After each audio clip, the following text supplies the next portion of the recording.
Jacques Vallée was a Frenchman who went into the UFO community and was one of the first people to assert that it should be taken more serious scientifically, because he was a mathematician, basically saying that there has to be higher dimensions to our reality. There can't just be 3 dimensions to our reality. There has to be a fourth, which is time, and there has to be ones above it. He would accuse the UFO community of being stuck in a materialistic way of looking at the UFO problem.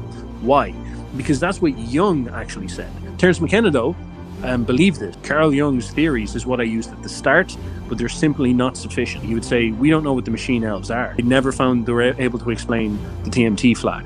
That Nietzsche was trying to overcome Christianity without resentfully denying it. Like in Zarathustra, he's trying to offer something that stood by itself. The values we have are not going to work. It's this preaching about equality, which is actually coming from a lot of resentful people who are grabbing a beautiful idea that they're using to basically, revolutionize the world and rape rich people and stuff like this, is not going to work.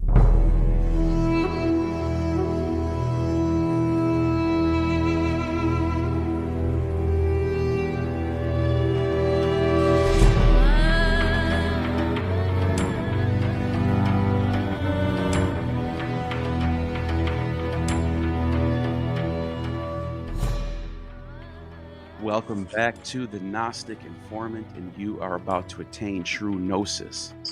And joining me is a YouTuber who I've been following for a little while now, and I would say on the philosophy side of YouTube, one of the fastest growing out there, one of the best. I would say so. You're pretty. You're getting there.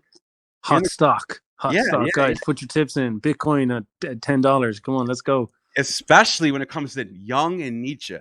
You're the guy. You really Nice. are. And I think that right now, if somebody who had never looked you up, if they typed in Jung or Nietzsche in YouTube, your name might pop up. Like you might be in the algorithm, which is good. That's good.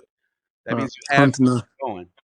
Yeah, man, hunting. I'd say definitely with Jung. I'd say the algo is definitely me and the old algo. Me and the disembodied objective machine. I've worked with the Matrix. I'm working with the Archons so that they can give me possession of the meme Jung. So that's certainly where I'm at the moment. So that's good to hear. That's good to hear. Yeah, and you're a really good mediator between the metaphysical realm and the rational realm. It seems like interesting. Yeah. And then you have a friend. I can't remember his name. Blonde hair. I think he's a PhD. Was he the English guy? Yes. That's James. Yeah, that's James.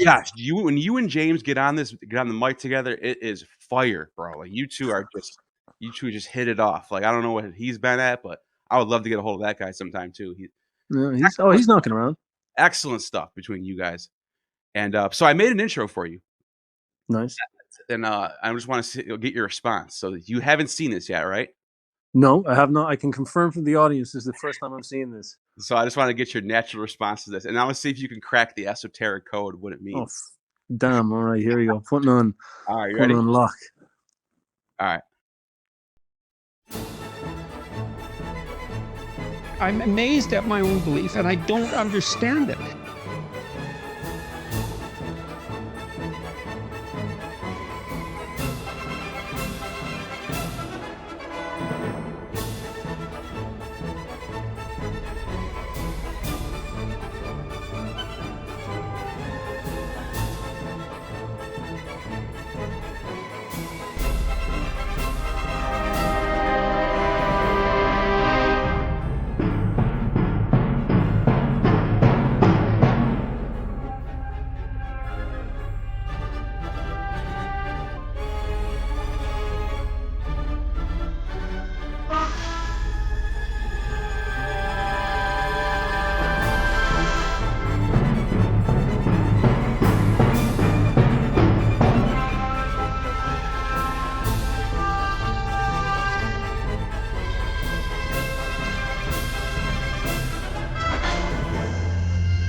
Good stuff. Good stuff. Well, I am glad to see that Nietzsche gets killed again. Nietzsche's the loser in the end, as always.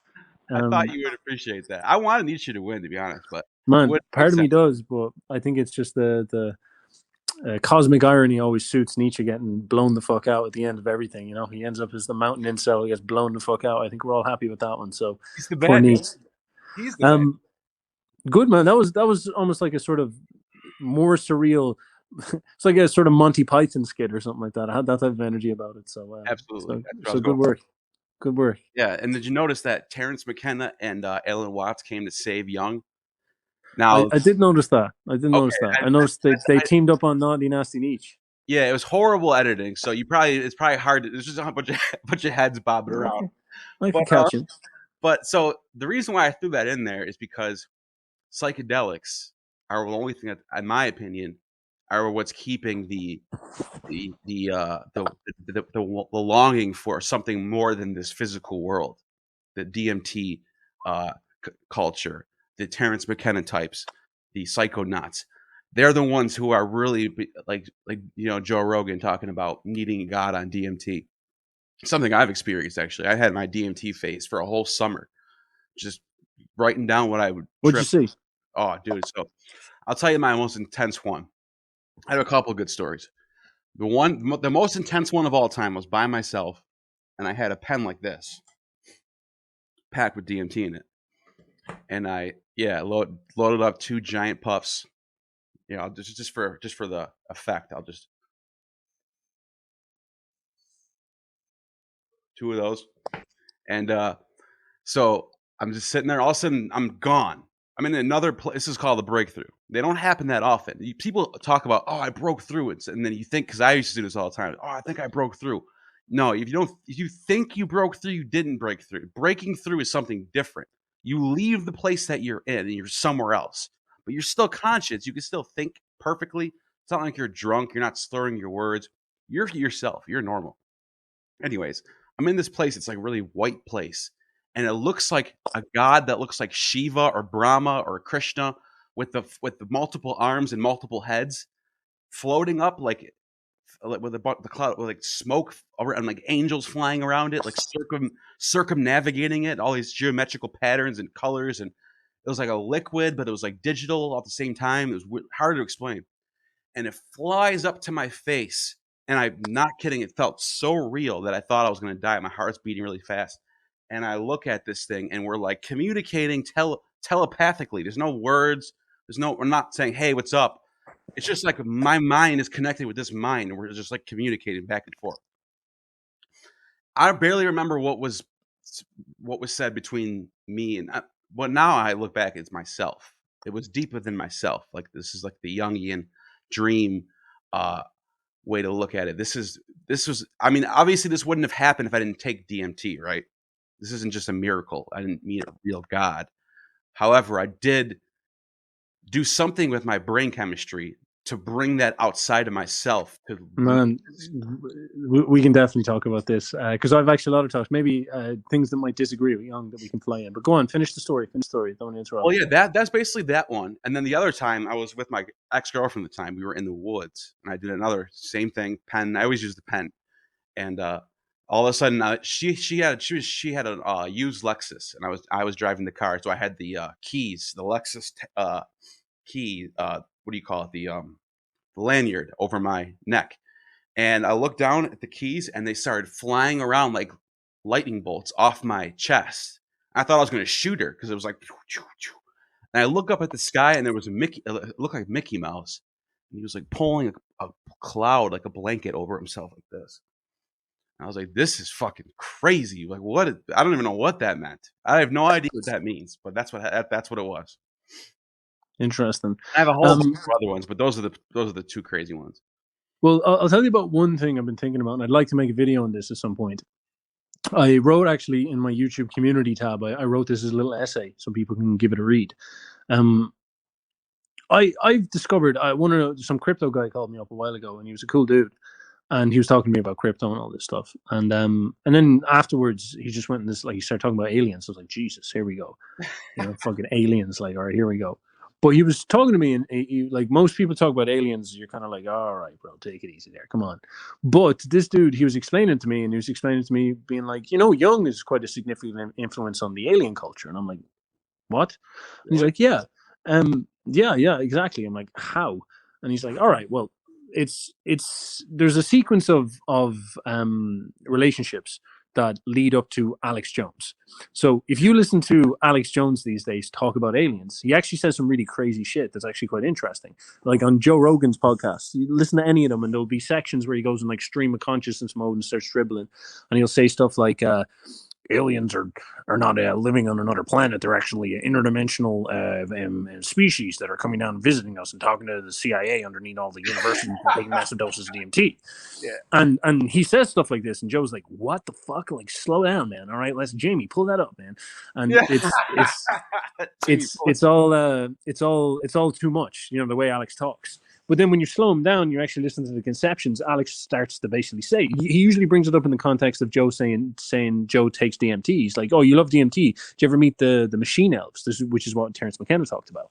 And he always says stuff like the government, quote unquote, have these black operations where they get psychonauts. People are very capable of taking psychedelics to take phenomenally large doses of DMT, which causes that breakthrough to happen. I've heard him say, they're basically chugging large amounts of DMT. They inject it intravenously and they wind it up depending on how much they need. And then what happens is if they need to stay. And so what happens is they're essentially going to a meeting room. It's like the way that me and you are now talking to each other. So we're plugged into the phone. Well, these people are taking DMT, and it's like a biological version of technology that moves their consciousness out of their immediate presence and goes to a different place. And this meeting room they go to would be, Jones would call it a different dimension. Or access to something like that. And you're like, all right, Alex, you fucking crazy bastard. And he's like, no, the government are doing this. And the thesis, of course, is that they take DMT, and when you meet these entities, these machine elves and stuff like that, you're actually interacting with an actual living entity from a different dimension, is what they would say. Right. And that's a pretty wacky thing. And a lot of people dismiss it because it comes from Alex Jones's mouth, which is absolutely fair enough. Terence McKenna, though, believed this, actually. This is what he would say. He would say, we don't know what the machine elves are.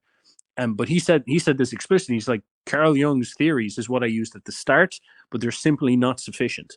I never found they were able to explain the TMT flash. That's just way too fucked up. That's way too crazy.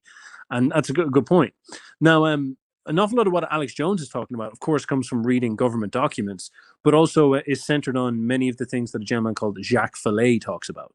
Jacques Vallée was a Frenchman who went into the UFO community and was one of the first people to really assert that it should be taken more serious scientifically, because he was a mathematician and he understood dimensional theory. He was aware of a theory that was floating around in maths, basically saying that there has to be higher dimensions to our reality. There can't just be three dimensions to our reality. It doesn't make sense. There has to be a fourth, which is time, and there has to be ones above it.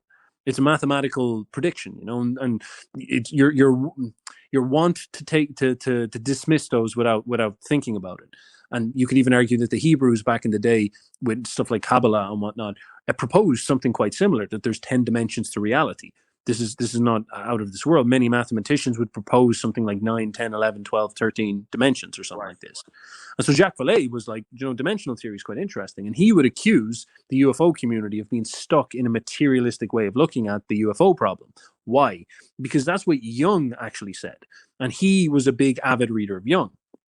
And he took Jung's theory about this. So to give you an example, if I threw you in medieval Europe and ultra-dimensional entity came down and spoke to you, you would not see that as a UFO. You would see that as a Christian angel coming down to say hello to you, or a demon, perhaps, whatever it is.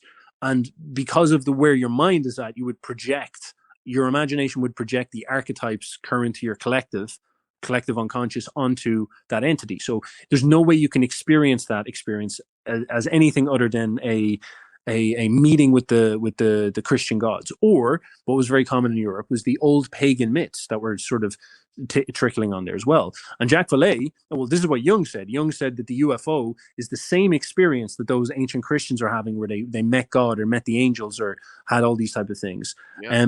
But because they're atheists who believe that the world is a dead machine with no gods and no spirits, the only logical myth you can tell yourself is that on another planet there's a Darwinian evolution path that has went separate, and now this more advanced species is coming down from that planet in a spaceship to come and pick me up, because that's what a materialist atheist would have to believe. Right. All right. And this starts to get kind of nuts then, because that's actually a pretty good take. And Jung would then say that this is actually a sort of archetypal life experience people have, where they meet the self and they're projecting UFO mythology onto an emotional experience. And that's his take. And Jacques Vallée didn't agree with that. Jacques Vallée actually said, no, it's real. And you're like, oh, fucking hell, all right. and he began to cross-analyze it across mythology, because this idea was so interesting. And so he found, for example, things like, and he found these all over the world, but a very easy one to talk about is the word fairy, which actually comes from Irish myth. Or elf is another one, or gnome. But fairy is a great one. Because wrote about that a lot. Yes. And the Irish myth about fairies is actually quite nuts, all right? Yeah. Because what the fairies do is they're little tiny machine elf type people who hide in the background or the darkness or the certain times where you shouldn't see them. And they have a propensity for launching upon you when you're all alone and don't know what's going on. And they take you and they pull you down into their underground caverns. Their little fairy forts is what we call them in Ireland. We think they live inside the caves in Ireland. We believe they live underneath the earth. And they come down, they pull you down there, and then they start to do experiments on you, and they start to play funny music, and they dance around you and tease you and prod you and do stuff like this, which is actually very similar to the experience of having surgery done upon you in an alien spaceship, which is actually quite surreal. Which is what a lot of people report. A lot of people report that when they talk about their alien experiences. They're always talking about being probed and being on a table, being looked down by lights. Really strange how it's similar like that. It's very strange. And Jacques Vallée saw this too. And he would cross-analyze these UFO reports as if he was cross-analyzing myths and trying to put them all together. And what happens then is that the each individual perspective loses its authority, but a meta perspective forms. So, for example, you see fairies, and you're like, that's probably an ancient Irishman experiencing the same thing that the UFO American guy in Texas when he's farming experiences, which is the same thing as the Muslim guy who talks about the jinn experiences. And the experience, the imagination is projecting, but what's archetypal about all of these? And so Jacques Vallée would go on to make quite shocking suggestions that UFOs are not aliens. UFOs are in fact spiritual entities, other dimensional entities that you can actually interact with and speak with. They're actually phenomenon of the universe. Pretty radical stuff, and it's pretty speculative, but it's pretty crazy take. It's one of my favorite takes. It's one of those ones that gets my imagination going like nothing else. And I hear Alex Jones talk about it, and of course this correlates very conveniently with the psychedelic experience, because the psychedelic experience does have that effect of massively changing the way a lot of people think. And there are constant suggestions that there's a living force within that experience, which God knows what we mean. So you can certainly do the Jungian interpretation, but in my experience, I'm not too sure. Like, my experience of Jung has never been too like psychedelics has never really been coherent enough for me to relate it to what I understand Jung meaning. And we can talk about what that means. Like, Jung is actually, I think, quite practical as a psychologist. But I've never found it's him talking about archetypes and talking about the self and all that stuff. I don't know, is it this like set of visual concepts that appear to you when you take psychedelics when you meet the gods? I don't know. It's just, I'm a little bit kind of skeptical about that. And this thing I'm describing here is sort of, it's really wacky, but that actually makes a little bit more sense to me than assuming that it's some type of psychological projection. That alone is kind of a bit of an extreme stance to say everything's a psychological projection. Which is what psychoanalysis tends to do. But look, I don't want to go too much into it. I guess I'm just trying to paint a picture here. It's fascinating.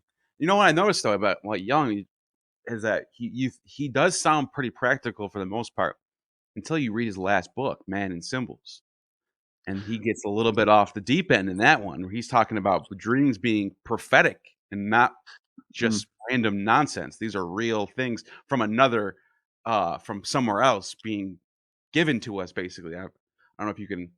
I can talk about that at length. Like, I think if we want to then talk about Jung, so what I'm after painting out there is like basically Alex Jones is right, and I'm not sure if you want me to say that on the vegan channel or something like that, but he's like, it's maybe a more crazy yes, the aliens are real take, and I actually find that explains something like the presence of living entities within a psychedelic trip a little bit better than Jung's what people often do, which suggests it's a Jungian projection. Now, I could be wrong. I don't want to say that I'm right here. Like, I'm actually just speculating.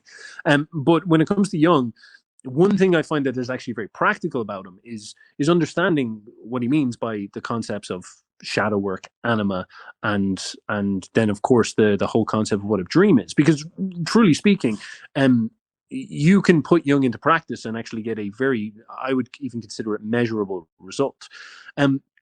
So, for example, most people will, in fact, I even like to talk to people about neuroscience about this. So, for example, our brain is split into two hemispheres. Now, this is not a very popular scientific statement nowadays, because back in the 80s and 70s, they discovered that the way we have a left brain and a right brain. Right.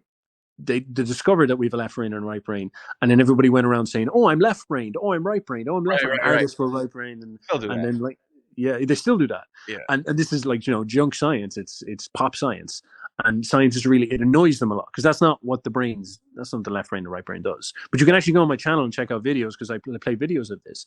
Despite that being redundant, this whole phenomenon of having two hemispheres is not redundant at all. In fact, you can cut the hemispheres in half and ask questions to a person and get them to write answers with each hand, and both hands will give different answers. Really? It's fucking crazy. They'll talk.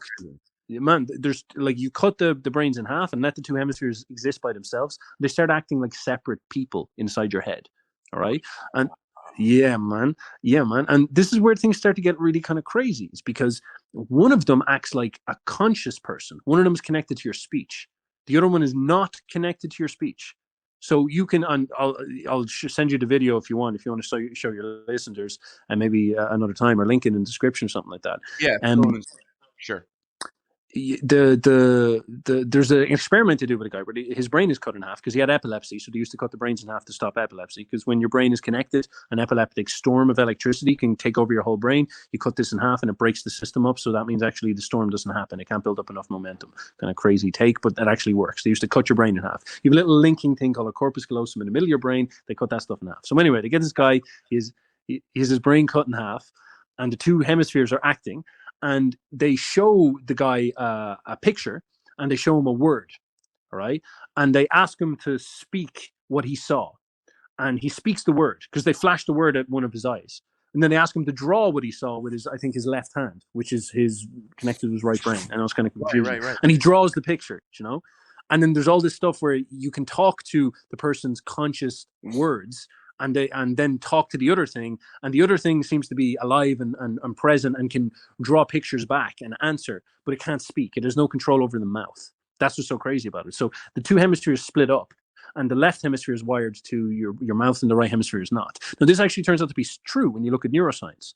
You've got this thing called a Broca's area and a Wernicke's area, very famous, where if you get a baseball, it hits the side of your head and it hits here, you won't be able to speak. You can get a massive clatter here on the right side, same side, and you'll be fine. You'll be able to talk. But if you get hit here, you lose the ability to speak. You hit the back, like all this weird stuff can happen. You get hit at the back of the head, and you can lose the ability to process language, but you can still talk. So people can talk to you, but you can't understand them, but you're still able to talk. Or you can get hit in the front, and you can lose the ability to speak, but you can still understand what people say. It's very strange, and it's all on the left side. So the words, and possibly even the conscious mind, as we understand it, the ego, is the left hemisphere, possibly. Again, very speculative, but a lot of evidence kind of points in that direction. And what the right hemisphere does is it sits there unconscious. It's actually not, unconscious is wrong. It sits outside of the awareness of the left hemisphere. It sits outside of the awareness of the other half of your brain, which is fucking crazy. But it's true. It's true. It's legitimately true. And as I said, you can check all this stuff out. Now, this is where things get kind of wacky. When you dream, All right, and this is how they know this stuff. They've got studies, CAT scans. I can't remember exactly how they do them, but they check out brain activity. And so when someone wakes up after they have a dream, their sort of left their normal mode of consciousness switches on. But if you say to them, write down your dream, recall your dream, remember your dream and write it down for us, okay? When they do that, this little spot in the right side of their brain switches on and starts to almost like show the dream to the left side of their brain. And then when you analyze them when they're sleeping, this is the sort of same pattern that people expect. So what people hypothesize out of this, and it's pretty speculative, is that the right hemisphere is talking to the left hemisphere with dreams. And this is why dreams are so incoherent, because of course the right hemisphere can't use logical linguistic language because it doesn't have access to the fucking mouth. It doesn't have a Broca's area. So it talks in this like crazy dream talk, this crazy wacky way of talking, which is what it might do. And I look at all this stuff and I'm like, man, that stuff is crazy. And then this reminds me of my life, where when I was about 21, 22, I was reading Jung, and Jung said something like, you can read your dreams and it will allow you to individuate in man and his symbols. And I was like, all right, fuck all the rest of this shit. Let me try this stuff. And so I would sit down and I would spend, like, I'd go to a coffee shop and teach, do my job. And then I'd spend the morning recalling my dreams, writing down what was coming out of my imagination. Like I would remember my dreams and draw pictures of them and really bring that on board. And what started to happen is it was like a I would start to write these dreams down, and it was almost like my imagination switched on. And then I'd walk out of the coffee shop and it was like the world was on, it was like colorful, you know? I'd like switched on this colorful mind that I hadn't had before. It's weird.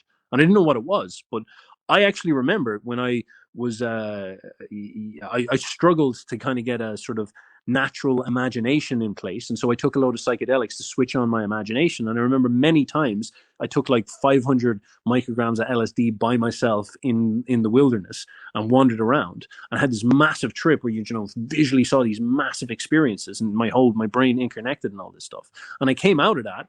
And I had this sort of, it was like I can only describe it as like a colorful flame of imagination in my head that was there for about 6 months afterwards. And then it went away and I became drab again and I couldn't imagine again.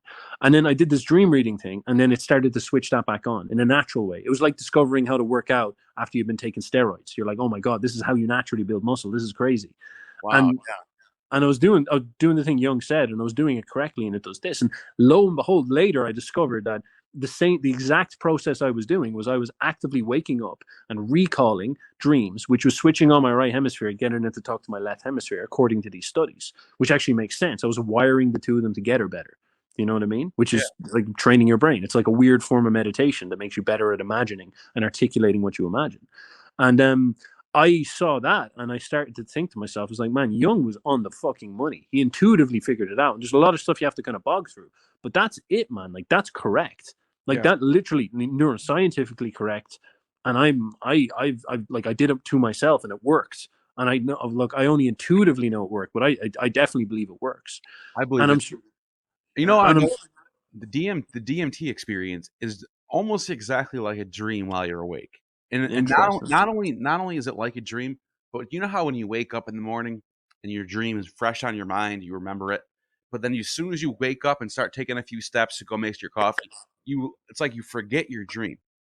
Joe Rogan actually explained this really well. He said it's like gold going through your fingers and you're trying to keep the gold in your hands. It's like liquid gold, but it just gravity just pulls it down, and there's nothing you can do about it, and you're just left with a little drop. That's all you can remember. You can't remember it. You can only remember certain parts of it, but all the details and stuff, you forget it like it's a dream. There's people who don't remember any part of their DMT trip, but they know they're like, dude, it was something crazy. I just don't remember what it was. Just like I said to you before, this deity that looked like Brahma. I had no idea about Hindu gods back then until after that. I looked it up and I was like, that's what it looked like. That's that Brahma. That's what it is. But anyways, this deity that I was conversating with, I remember nothing of what we said. I don't remember any of it. I just remember having a telepathic conversation. The details gone. Don't remember it. Like a dream though. Like that's what happens when you have a dream. You forget about it. I wonder if it's something to do with the right left brain. Yeah, yeah. I'd say there's probably something there. Like there's a lot of things I don't know about it. I know there's a chemical your brain releases that causes you to forget dreams, and That's you probably can what. actually you can train yourself to remember them better. Like for example, over like the first couple of dreams I wrote down when I was doing this thing, I did like 250 dreams. They were very sparse. By the middle of it, by dream 100, there was these huge, big, very detailed, easy to remember dreams were coming out. It's like with anything, you train your brain to do it, you'll get better at it. You know? You know what else I noticed that you said is like how your left hand and as you're connected to your right brain. It reminds me of the staff of Mercury with the two Yeah. serpents. That I Yeah. wonder how the ancients get a lot of stuff right esoterically. Like Yeah. Mercury's a weird god. And then you look at alchemy, right? Alchemy, the metal mercury is able to pull metals out and like keep metals together in the same way as the logos when Philo wrote about the logos in the era of Christianity. Philo was a Jew in Alexandria. He described the logos. This is before John wrote about the logos. This is before the logos was actually written about by Plato and other philosophers. But when Philo started to write about the logos, he said it's the glue that keeps all the things in the universe together. Yeah. Like Makes sense. sort of what Mercury does. It's like the metal that keeps things in order, but it also can repel things too. Yeah, man. Makes sense.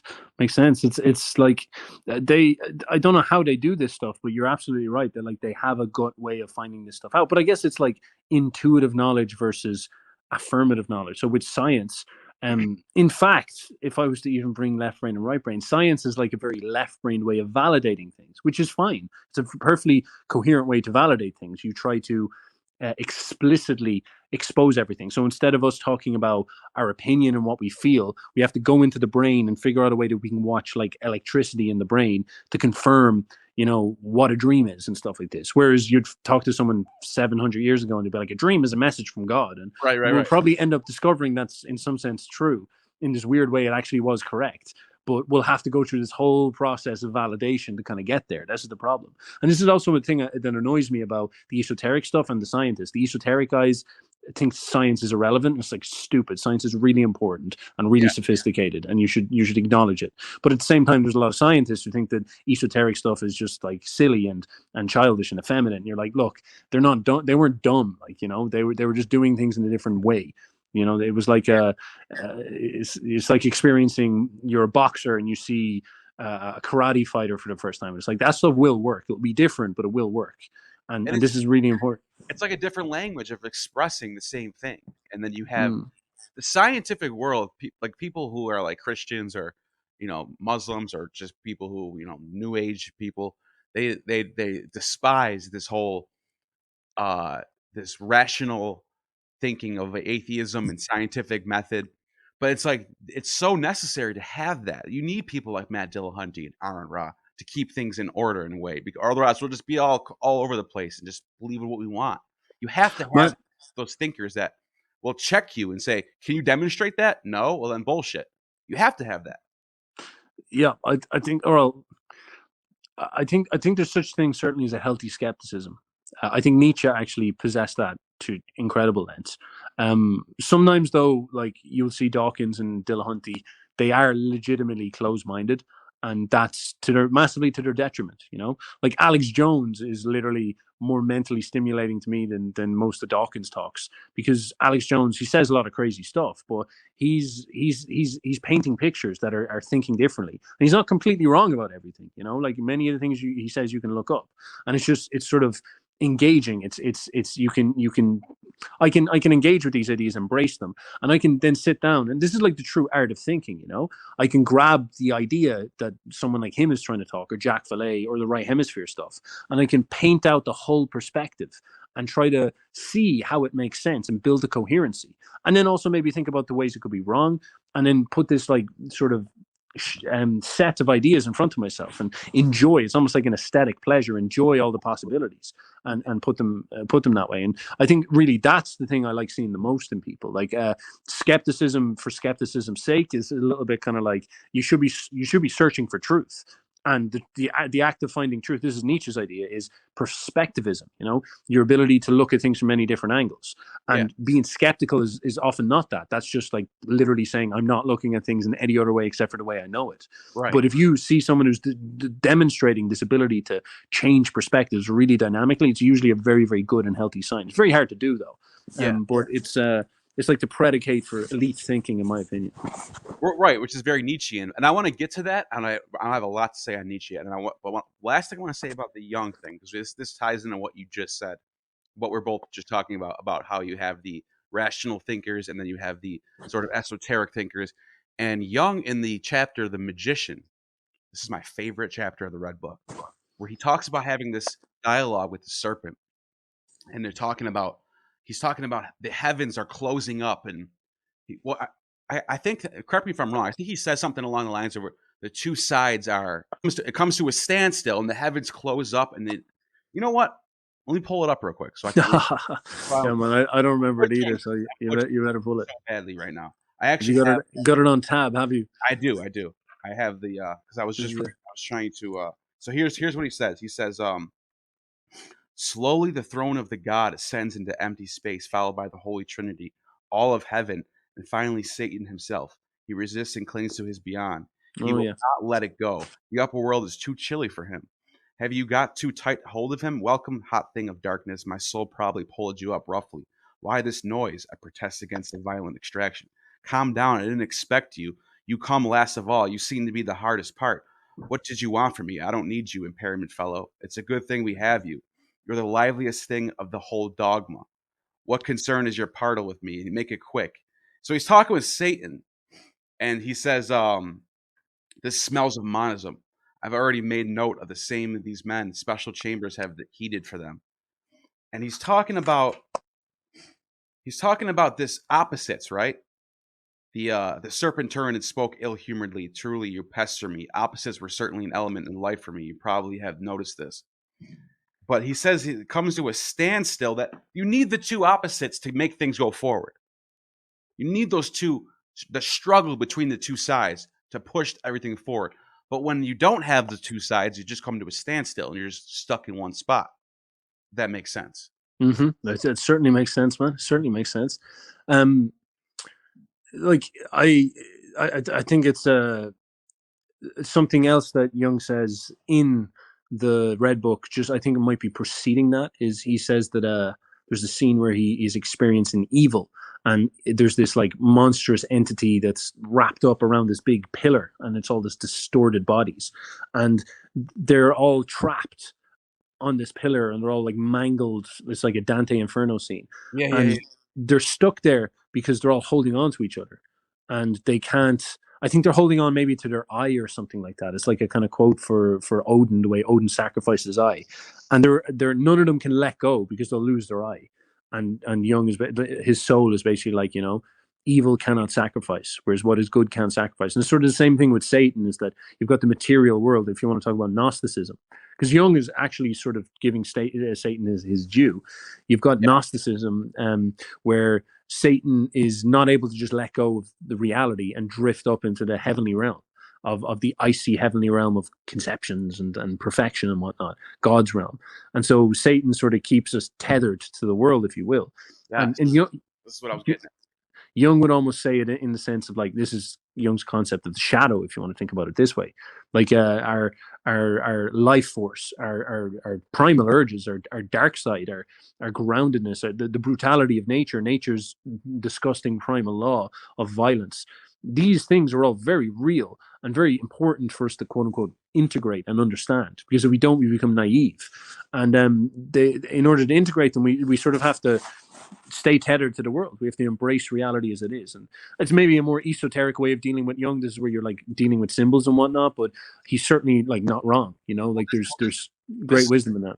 This is important because of the time we're in right now, where you have I don't want to call it right versus left, because that's just kind of political, but even beyond that, even what we were just talking about with the rational thinkers and the esoteric thinkers, there's sort of like this dichotomy between the two sides, where you have this world that wants to go into like we have to find heaven on earth and we have to make it here. And then there's other people who just are like, we just got to find a spiritual path and whatever. And there's the two sides. But Carl Jung was actually accused of being a Nazi sympathizer and being somebody who is not quick to drop judgment on whoever the wrong people are, whoever the evil people are, because he always said that if you can't see yourself if you're judging someone on the other side, it's because of something within yourself that you hate, basically. Yeah, that would be shadow projection, if you want to put it that way. I guess the way I would describe that is shadow projection in its simplest sense is about humility. That's really, like, if you want to talk about what it means practically as a virtue, as an experience, this is where I integrated my shadow, is humbleness. So I would instantly get angry at someone, and a lot of people would kind of like cover that in jargon and be like, it's shadow projection and all this type of stuff. But instead, what I just learned to do practically is bite my tongue, humble my ass, which is, tame your ego. This is not complicated stuff, very rudimentary stuff, and try to see their other perspective and try to see their take. And I would do this as much as I can, especially when I was getting into this at the start, and it would actually lead to a lot of fruitfulness. It developed in me humility, patience, calmness. It also made me more capable of being more effective in all these type of things, because if someone was annoying me and I calmed down and I noticed how I was getting angry at them, and I thought about, right, in some sense, like there's people who are more charismatic than me, who are stronger than me, who could like out-talk me or push me or something like this, or maybe grab a girl that I wanted from my hands or something like this, and I'd get angry about that. I'd feel pissed off, but I'd bite my tongue and I'd be like, right, what? Like, first of all, I'd project against them. Then I learned to bite my tongue and sort of be like, all right, what assets do they have that make them like this? They're in good shape, they're charismatic, they're good energy. How do I make sure that I have these things on lock so that I'm able to compete? So I'm standing up and going this. And sort of like in anger, I found admiration, and I made sure to take that to heart. And it was a very, very powerful reorientation of my thinking. It sounds like nothing, but it's actually, no, I know what you mean. It's something that like almost nobody does, like you see so many people, so many haters, and literally they're all just like festering egos that don't embrace the suck that is that in order for you to become capable enough to be worthy of hate, you have to often be someone's willing to put in the work. You have to be humble enough to do this. So that'll be like a very basic version of shadow work. A more advanced one would be even intellectually. You might have like an idea in your head, and you're arguing, like maybe me and you start arguing about Alex Jones, we start arguing about rational versus esoteric, we start arguing about left or right. And the true dynamic art would be for us to be able to sit down and us to be able to, quote unquote, we call it steel manning, as Jordan Peterson always bangs on about, each perspective. Like, what does the left actually think? What does the most intelligent and sophisticated left wingers think? Because there's a lot of idiot left wingers. Yes. But there's probably smart ones. What do they think? Absolutely. And then what's this, like, the right wingers think? Everybody says the right wingers are idiots. It's like there's some very smart right wingers out there. And this is what you were to get into this whole integration thing, right? So people on the left will constantly say, how I don't understand how people can think that way. They don't understand. They're uneducated. It's like, how can you not look and see the people on the right? They want individual rights. They want freedom. They want free markets. There's things that are there that are legitimate. And then same with people on the right. Those idiots, don't they know how bad communism is? Don't they know how tyranny is going to take over the world? Aren't they? They're just idiots. They just don't see it. It's like, wait a minute. Don't you understand that people want equality? They want safety nets. They want a government to come in and make sure there's no monopolies. Those are real things that are helpful to society. They both have solutions. It's like they can't see, they only can see the problems on the other side. They can't see the solutions. And it's like, I was a Christian, right? I just came out of a couple years of hardcore fundamentalist Christianity. And I was like one of those people like, oh, these idiot communists. They don't understand. Didn't they pay attention to what happened in Russia with the Soviets and what's going on in China? Aren't they? And it's like, wait a minute. Tyranny, right? That literally the worst tyrants of all time was the dominated West of the church dominated West where they literally burn people at the stake if they didn't comply with Christianity. There's tons of examples that I can give. I can totally straw man argument the Christianity to death. It's easy to do that, but it's also it's not that hard to actually sit down and say, okay, what does that person actually really want? Do they have something there? Yes, usually it's yes. But like you said, there are some idiots on both sides. They're just self-centered. Look at me, I'm saving the world. Look, I just gave a poor person money. Look at me. There's a lot of that stuff. So you have to sort of weed through all that. And Well, this is where I think Nietzsche becomes a great joy to get into it, and I'm afraid I'm probably gonna have to wrap up soon enough as well. So Sure, I sure. guess I'll put this thought out here, and we can kind of chew on that, and then call it after that. But so for example, maybe if you want, you can take left and right, because obviously it's so prominent nowadays. It is obviously a bit silly, but it's fascinating. Like when you try to understand these things, what you begin to learn. So first of all, where does left and right come from? It's just come out of nowhere. Why do we call them that? It comes from the French Revolution, because on the left side of the parliament you had the left wingers, and on the right side of the parliament you had the left wingers were the revolutionaries, and the right side of the parliament you had the royals, the church and the royals, the conservative traditionalists, okay, who wanted to preserve a hierarchy. Now, what the left wingers were, on the left side of the parliament, this is so interesting, is they were nationalists. They were the nationalist French who wanted everybody in the nation to be equal under a democracy, which is actually kind of nuts, considering now the right wingers are nationalists, but make it out what you will. They were sort of like libertarians. And what sort of happened is you have the left wingers obviously won and defeated the right wingers. And then what happened is all across the West, that became the political paradigm. You have people on the left who are trying to progress society and reform the hierarchies, and people on the right who are trying to conserve the hierarchy and preserve what it means. Now, this is just so fascinating, because I think this is what you're doing here, is you're boiling it down to its essence. You're boiling it down to, all right, the left wing are progressive, the right wing are conservative. They try to preserve the hierarchy. Now, I think this is where Nietzsche becomes fascinating, because he takes then 10 steps back and asks something quite fascinating, is that he doesn't really talk about it like this, but you can think of it like this. If the left wing are always going to try change things, and the right wing are always going to try keep things the same, they're going to do this based on values. So the right wing are probably going to do it a little bit more on liberty and equality, and the left wing are going to do it a bit more on maybe equity and redistribution for the sake of a style of equality.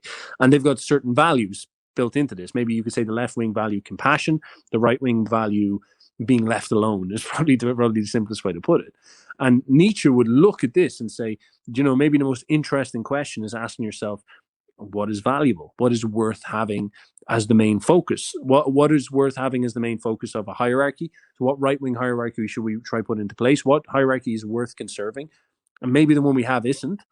And then if you're going to be a progressive, what hierarchy is worth progressing towards? If you're going to be a revolutionary, what type of set of values is worth going for? Maybe compassion isn't the one you should do. Not because compassion's bad, but because it's almost always a lie. When it comes to politics, there's very little compassion. It's like it's going to sound good, but the second you get into power, you'll turn into Joseph Stalin. That's just how the way it works. And maybe there's a different question to kind of go there. Like, would there be more ideal values we could go for? Nietzsche would talk about stuff like the Übermensch, which you could say is a sort of vision of strength and health and vitality. It's actually a very interesting idea.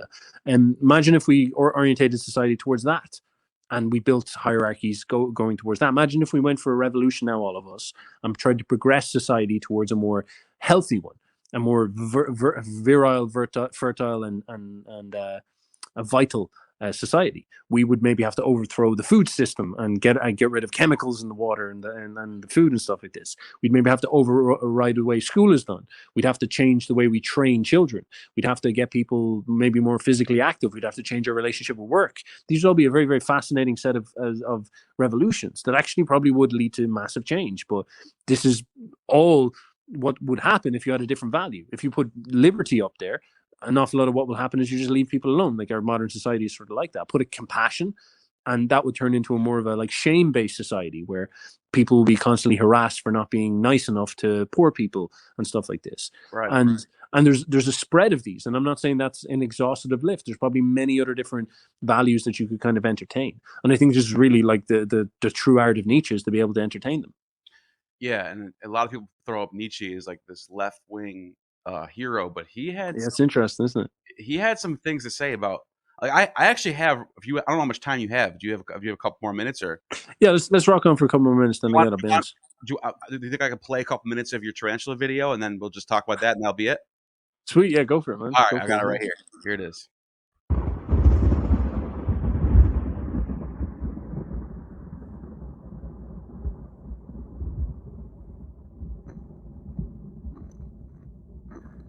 And alas, Zarathustra walked his crew up a mountain to show them something. But upon climbing up, they came across a spider's lair.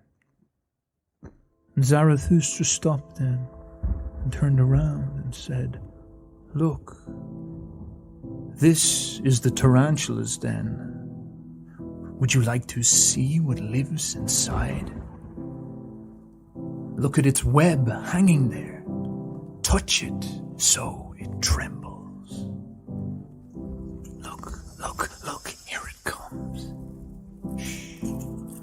Let us speak to it. Welcome, tarantula.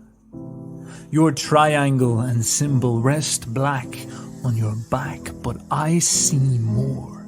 I see what is in your soul. Vengeance.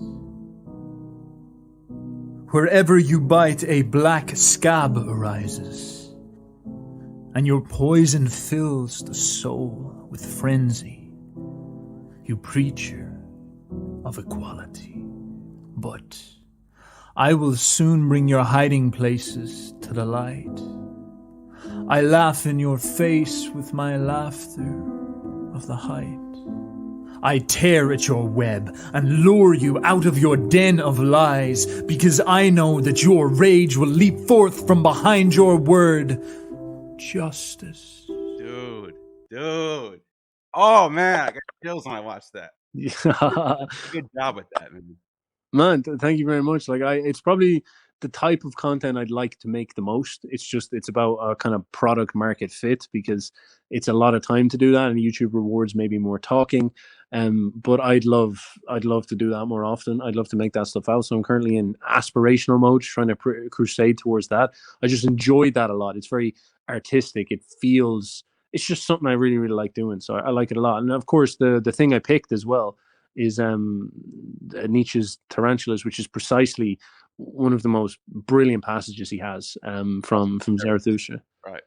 And so now that book, people point to that as the book that is all about taking down Christianity, and for many ways it is, but it also, like you just presented in that video, there's other elements of takedowns being done by Nietzsche. And one of them, like you said, was the preachers of equality, which was huge in that time period, right before communism came around, socialism. It was the Industrial Revolution was coming. Like, this was a time where everything we're seeing today is sort of a result of what Nietzsche was talking about. You were seeing, so he wanted to supplant Jesus as the Western figure, basically, and in many ways he did. He completed it. He's successful in that way, and the fact that this Ubermensch is something we're sort of attaining for in a way with the technological advancements and, virtual reality, artificial intelligence. Can we upload our consciousness into a computer and live forever? These are now things that are on the table, which were not on the table back then, but now are. And Christianity seems to be almost like, you're a Christian? Oh, you idiot. Like, that's like a thing of the past now. Yeah, 100%, man. And it's like, how could I describe this? First of all, I think it's very important to stress that Nietzsche was trying to overcome Christianity without resentfully denying it. He often had trouble with it, but he was trying to, like in Zarathustra, he's trying to offer something that stood by itself.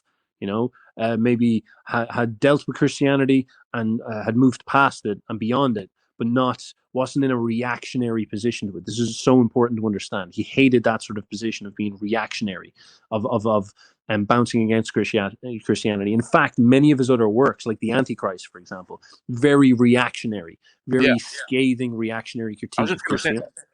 And it's a fucking blistering read, but at the same time, it's it's giving out about Christianity and accusing it of incredible things, which are quite eye-opening. He talks about it being a philosophy of weakness in the slave mentality. It's a slavery mentality, is to tell yourself that you're damned to hell because you're a sinner and that you need this Christ. Is like, you know, in a sort of a way, he's right. Well, I'll get into that now in a second. But he would obviously with Zarathustra try to create something that stands for a future, and is concerned little, like maybe it embraces Christianity and says, you've taken us so far, but now we move on. It's like, you know, yeah, that type of thing. Because he talks about Christianity being the only response to what the Jews were putting out there, with this, and it sounds very anti-Semitic, and you can probably make a case that it is, but that's what he was saying. He's saying Christianity had to happen. Yeah, 100%, and this is the type of thing, and he's looking to take it the next step forward. And what he saw at the top of the 19th century is that, like, you know, in the next 200 years, the values we have are not going to work. Equality is going to lead to equality, and this preaching about equality, which is actually coming from a lot of resentful people who are grabbing a beautiful idea that they're using to basically, you know, revolutionize the world and rape rich people and stuff like this, is not going to work. We're gonna have to learn in the hard way that's not functional at all. And so he would propose, you know, Zarathustra as a different ideal, or Zarathustra is pointing towards a different ideal. The Übermensch, in some senses, the vision of the strong man for the future, or something like this. And by strong, I mean healthy, strong in spirit, strong in mentality, strong in health. And to be honest, and then he juxtaposes this with the last man, which would be essentially like the human race, if it keeps evolving towards, you know, fast food chains and not going to the gym and thinking stupid thoughts and being sloppy and being a dick plugged into the metaverse and stuff like this, probably going to end up with a race of people who are like golems at the end of it, and that won't be good at all. That's the most horrible thing you can imagine. And so he's sort of saying, like, you know, we've got to choose one of these. And he's obsessing about this because he sees this as the actual problem at our feet. Christianity, of course, is relevant, but it's not necessarily in any way offering us an answer to this problem at all. It's its own thing that was maybe from the last era, and it almost gets in the way, is his accusation. Maybe it set us up for these problems, but it's not really going to. He can't see how it's going to help that much because it gets us to focus on abstractions. And our problem is very much grounded in the real world. Our problem is stuff like the human body is getting frailer each generation because of industrialized society is softening and all these type of things. And that's just simply like a terrible thing to happen. And this the type of thing that when you spend the human potential that we've built up over the last billion years, it's gone. Like, you don't get that stuff back. It's an arduous process to re-strengthen people. It's very easy to destroy them, you know. It's very easy. It's like, you know, it's very easy to get fat on the couch. It's quite hard to get back in the gym and get yourself in shape. And this is sort of what he's talking about. And so when it comes to stuff like critiquing Christianity and all that, it's brilliant. But I would even say it's nearly a kind of preparation conversation for the real question, which is like, all right, what do we do now, right now, me and you, right here, right now? What values do we choose? Because you'll notice a lot of people, they're born into liberalized leftism. And so they tend to hold these values quite instinctively because this is what is promoted in the institutions at the moment, education, media, these type of things.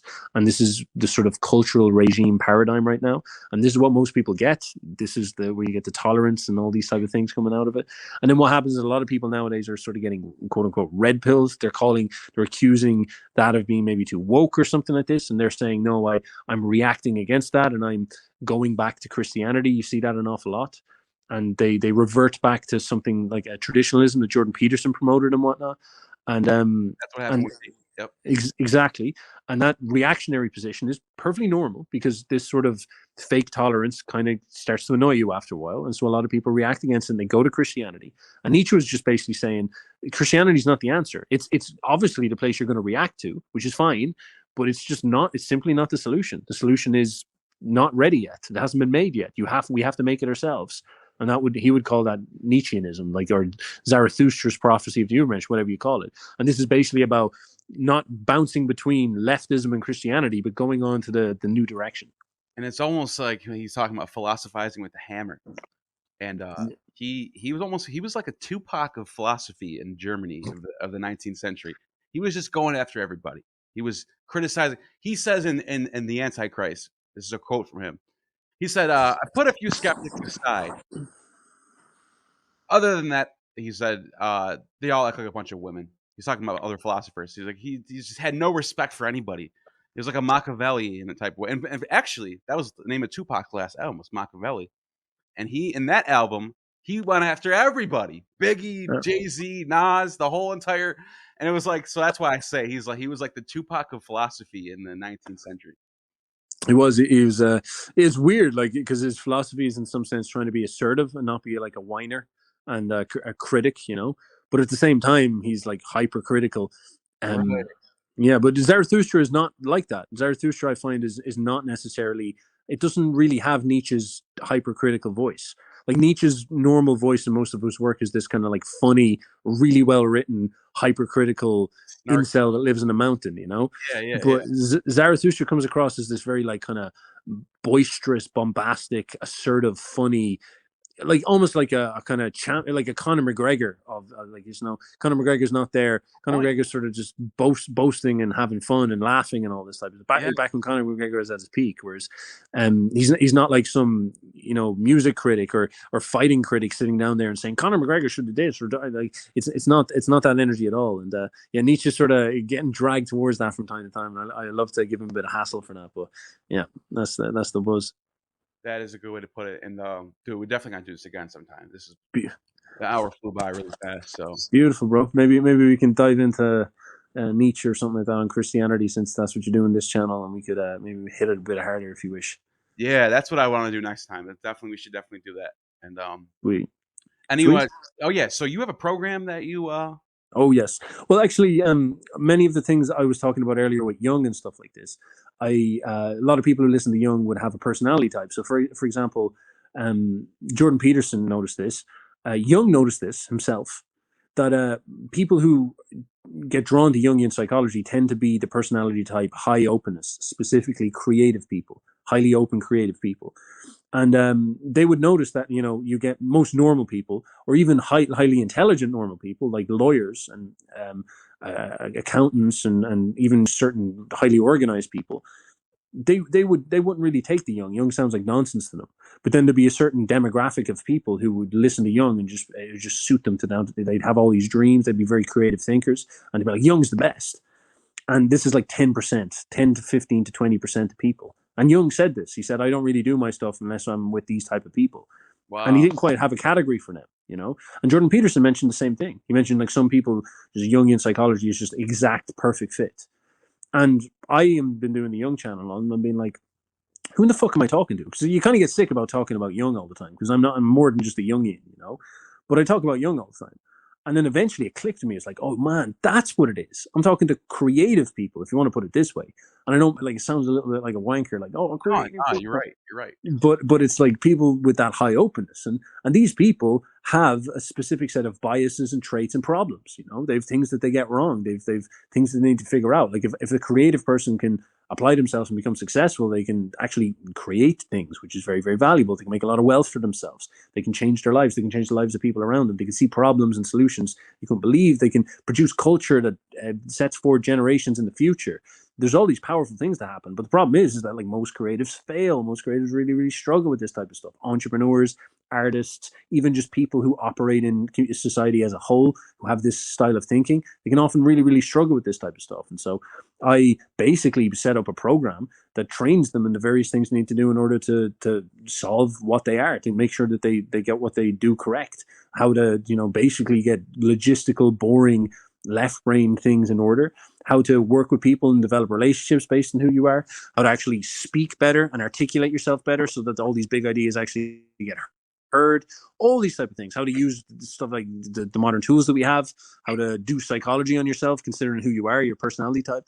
And that's basically what I'm up to, man. And that's like the program on the back end of the boil. So real tangible improvements for people can make and learn from, Yeah, there you go. So if you're interested where can someone go to find that? Oh, well, you'll see it all. If you're interested in joining the cult, you can go to the channel, and I'll have links in the descriptions. I'll links in the top comment. I'll get this gentleman here. Maybe he'll pop it down in either the top comment or in the link in the description or something like that. Yeah. And oh, thank you very much, brother. Thank you very much. And yeah, man, like that's pretty much it. You want to pop in? You'll actually pop in, and you can do a free call with a gentleman called Jack. He's my boyo at the moment, who's chatting to everyone, and just talk to him about who you are and what's going on. He's a gentleman from Jersey. He might be from Jersey Shore, so you can give him a bit of a ribbon for that if you want. Nice. And yeah, you can chat with Jack. Oh, he's not too far. Good stuff. Yeah. Good stuff. All right, well, this has been great, and I'm sorry for keeping you so long, but no, not at all, bro. You're the man. Your channel is awesome, and I look forward to more conversations with you. And everyone, you have just attained true gnosis. You have just attained true gnosis. The demiurge has no power over you.